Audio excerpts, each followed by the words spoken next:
What's up guys? Andito na naman po ang inyong kapatid sa kusina, Cha XC, at ngayong araw ay gagawa naman tayo ng isang panghimagas na talaga namang napakasarap.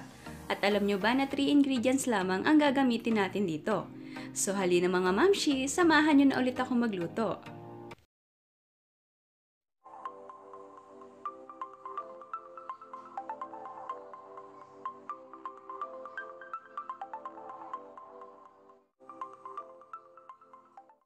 At narito nga po ang ating mga sangkap na gagamitin. Gagamit tayo dito ng 2 cups of cornstarch. At gagamit din tayo ng 2 tablespoons of butter. Bali ganyan na po ang ating ilalagay. Medyo melted na yung ating butter.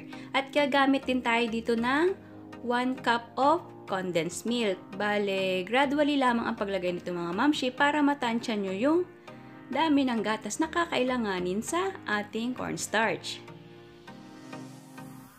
Bali ngayong araw ay gagawa tayo ng Poto Seco. Siguro naman ay marami sa inyo ang pamilyar sa pagkain na ito. At alam nyo ba na ganito lang ito kadaling lutuin?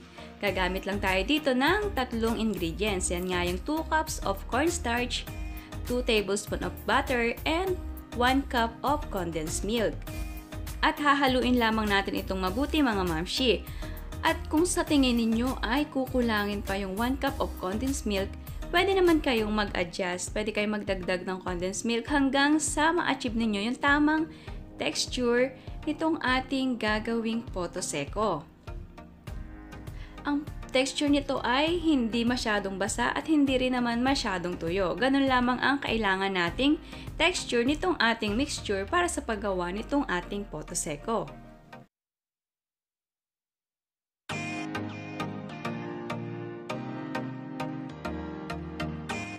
At kung inyong napapansin, itong texture nitong ating gagawing Poto Seco ay parang sa pastillas. Kapag na-achieve mo yung parang sa pastillas, tama yung paghahalo mo ng mga sangkap para sa ating Poto Seco. Bali, ihahaba ko lang to, then i-divide ko siya sa pantay-pantay na sukat. Ang paghahati nito ay depende sa laki na inyong gusto.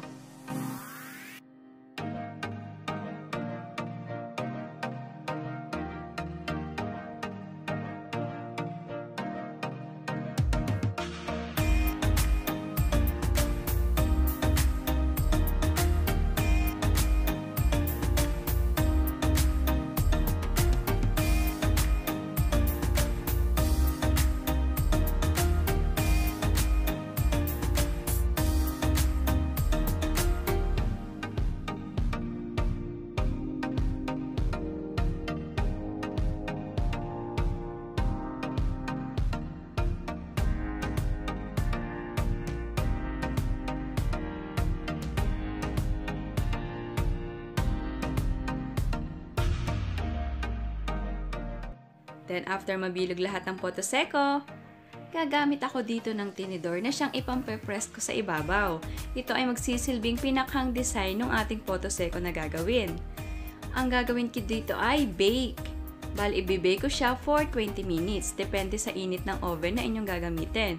At kung wala naman kayong oven, syempre no problem pa rin dahil pwedeng-pwede nyo itong lutuin sa kawali.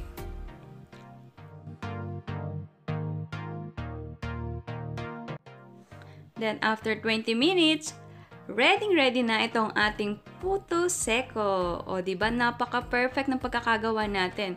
Bali, ang masasabi ko lang sa inyo mga mamshi, kapag nagluto kayo nitong Poto Seco ay babantayan nyo siya kasi madali rin itong masunog. Kapag sa tingin niyo ay half cook na at malapit ng masunog, hinaan nyo na yung apoy or pwede nyo nang patayin yung apoy, pero huwag nyo muna itong hahanguin sa oven para lalong lumutong yung ating Poto Seco. Ganun lamang kadali, o diba? Super perfect niyan mga mamshi. Sobrang lutong pero hindi siya nasunog.